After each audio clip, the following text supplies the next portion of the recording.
नमस्कार, मैं अंजलि मिश्रा। स्वागत है आप सभी का द न्यूज में। आपको बता दें कि देश में इन दिनों लोकतंत्र का महापर्व चल रहा है। 7 चरणों में लोकसभा चुनाव की शुरुआत 19 अप्रैल से हुई है और 26 अप्रैल को दूसरे चरण की वोटिंग हुई। इस मतदान के बाद अब चुनाव आयोग वोटिंग प्रतिशत का आंकड़ा जारी करता है, जिसके बाद इसी मुद्दे पर अब सियासत जो है वो गर्मा गई है, क्योंकि विपक्ष इस मामले को लेकर अब काफी ज्यादा बयानबाजी कर रहा है। ये इलेक्शन कमीशन के ऊपर भी सवाल उठा रहा है, तो तरह तरह की बातें और बयानबाजियां भी उनके द्वारा की जा रही है। और वजह बस इतनी है कि चुनाव आयोग को यह आंकड़ा जारी करने में काफी वक्त लग गया है और परसेंटेज विपक्ष के हिसाब से वो बढ़ गया है। यानी कहीं ना कहीं अपनी हार देखकर पहले ही विपक्षी दल जो है बौखला गए हैं। डर जो है उन्हें देखने के लिए मिल रहा है, उनके अंदर डर जो है वो साफ तौर पर झलक रहा है कि अब उन्हें समझ आ गया है कि वोटिंग परसेंटेज अगर बढ़ रहा है तो बीजेपी का 400 का जो आंकड़ा है वो पार हो जाएगा। यही कारण है कि अब उन्होंने बयानबाजी करनी शुरू कर दी है, चाहे वो तृणमूल कांग्रेस हो, आम आदमी पार्टी हो, कांग्रेस हो या फिर बाकी विपक्षी दल हो। सभी एक सुर से अब चुनाव आयोग पर भी सवाल उठा रहे हैं, साथ ही साथ वोटिंग परसेंटेज को लेकर भी तरह तरह की बातें और बयानबाजी करते नजर आ रही हैं। दरअसल मंगलवार शाम चुनाव आयोग ने यह आंकड़ा जारी किया कि विपक्षी दल से लेकर ईसीआई पर सवाल खड़े करने लगे। विपक्ष का आरोप है कि आमतौर पर वोटिंग प्रतिशत का यह आंकड़ा 24 घंटों के भीतर जारी कर दिया जाता है, लेकिन इस बार यह काफी देर से जारी हुआ। बताते चले कि चुनाव आयोग ने मंगलवार को जानकारी देते हुए बताया कि लोकसभा चुनाव के पहले चरण में 66.14% और दूसरे में 66.71% मतदान जो है दर्ज किया गया। इस डेटा के आने के बाद कांग्रेस, तृणमूल कांग्रेस और सीपीएम जैसी पार्टियों ने पूछा कि आखिर चुनाव आयोग को इतनी देरी क्यों हुई। सीपीआईएम नेता सीताराम येचुरी ने सोशल मीडिया प्लेटफॉर्म एक्स पर सवाल उठाए और 2 चरणों के लिए पारदर्शिता की मांग की। महासचिव सीताराम येचुरी ने कहा, ईसीआई के पहले 2 चरणों के मतदान का आंकड़ा शुरुआती आंकड़ों से काफी अधिक अलग है। उन्होंने पूछा कि प्रत्येक संसदीय क्षेत्र में मतदाताओं की पूरी संख्या क्यों नहीं बताई जाती।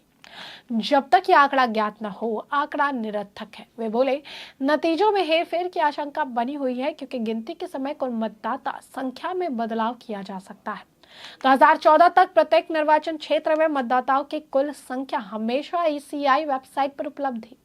ईसीआई को पारदर्शी होना चाहिए, यह डेटा को बाहर रखना चाहिए। वही तृणमूल कांग्रेस ने भी सवाल उठाए और कहा कि आंकड़ों में बड़ा फेर है। दरअसल तृणमूल कांग्रेस के नेता डेरेक ओब्रायन ने कहा कि फेज 2 खत्म होने के 4 दिन बाद चुनाव आयोग ने अंतिम मतदान आंकड़े जो है वो जारी किए हैं। चुनाव आयोग द्वारा 4 दिन पहले जारी की गई संख्या में 5.75% की बढ़ोतरी यानी मतदान में उछाल देखा जा रहा। क्या ये सामान्य है? मुझे यहाँ क्या समझ नहीं आ रहा है। बताते चले कि आम चुनाव के लिए मतदान 7 चरणों में हो रहा। शुरुआती 2 चरणों की वोटिंग 19 से 26 अप्रैल को हो चुकी है। बाकी चरणों की 7 मई, 13 मई, 20 मई, 25 मई, 1 जून को होगी और इन सभी की गिनती 4 जून को होगी। इस आंकड़े के आने से पहले कांग्रेस महासचिव जयराम रमेश ने भी कहा था कि भारत के चुनाव आयोग के लिए चुनावी संबंधित आंकड़ों के बारे में समय पर और पारदर्शी होना जरूरी है। इसे आंकड़े पर सामने लाने चाहिए और उन्हें सार्वजनिक करना चाहिए। उन्होंने इस पर एक पोस्ट भी लिखा था और पूछा था कि पहली बार पहले चरण में मतदान में 11 दिन बाद और दूसरे चरण में 4 दिन बाद भी ईसीआई द्वारा अंतिम मतदान प्रतिशत जारी नहीं किया गया। पहले ईसीआई मतदान के तुरंत बाद अंतिम मतदान प्रतिशत जारी करता था। आमतौर पर यह मतदान के 24 घंटों के भीतर जारी होता था, लेकिन ईसीआई की वेबसाइट पर केवल अनुमानित मतदान के आंकड़े उपलब्ध है। इस देरी का कारण क्या है? पारदर्शिता होनी जरूरी है, जयराम रमेश ने कहा। कि अतिरिक्त प्रत्येक लोकसभा क्षेत्र और इस लोकसभा क्षेत्र में शामिल विधानसभा क्षेत्रों में पंजीकृत मतदाताओं की संख्या भी आयोग की वेबसाइट पर उपलब्ध नहीं है। उन्होंने कहा कि वेबसाइट केवल राज्य में मतदाताओं की कुल संख्या, प्रत्येक बूथ में मतदाताओं की संख्या दिखाती है। कांग्रेस महासचिव ने कहा कि भारत के चुनाव आयोग के लिए चुनाव संबंधित सभी आंकड़ों का समय पर पारदर्शी होना जरूरी है। तृणमूल कांग्रेस के नेता डेरेक ओब्रायन ने आरोप लगाया कि प्रधानमंत्री मोदी ने अपना खुद का अंपायर हासिल करने और चुनाव आयोग को नष्ट करने के लिए संसद में कानून बदलवा दिया।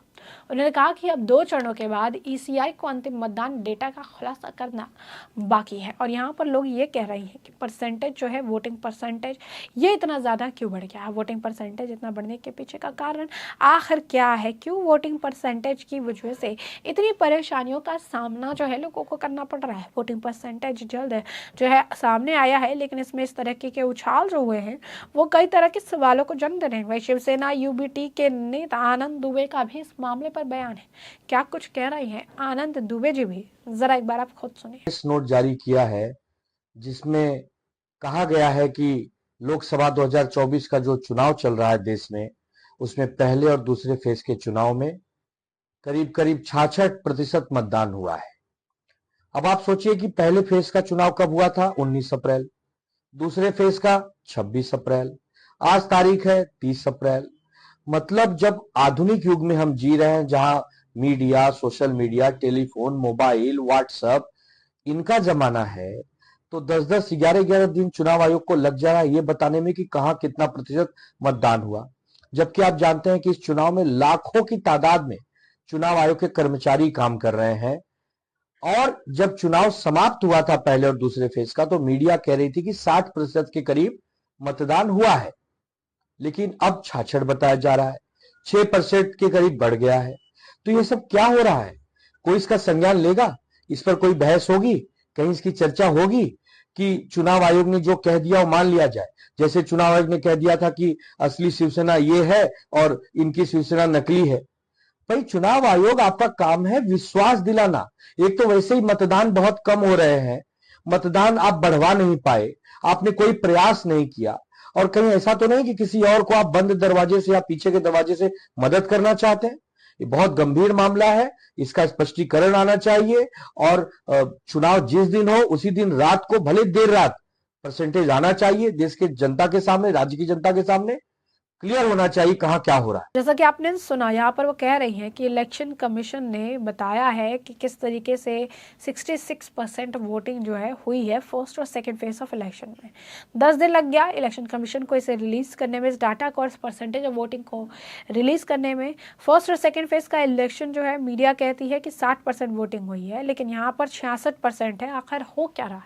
उन्होंने कहा कि इलेक्शन कमीशन पर भरोसा बनाए रखना बहुत ज़रूरी हो गया है और इलेक्शन कमीशन लोगों का भरोसा बरकरार रख पाएगी, ये भी बहुत ज़रूरी हो गया है।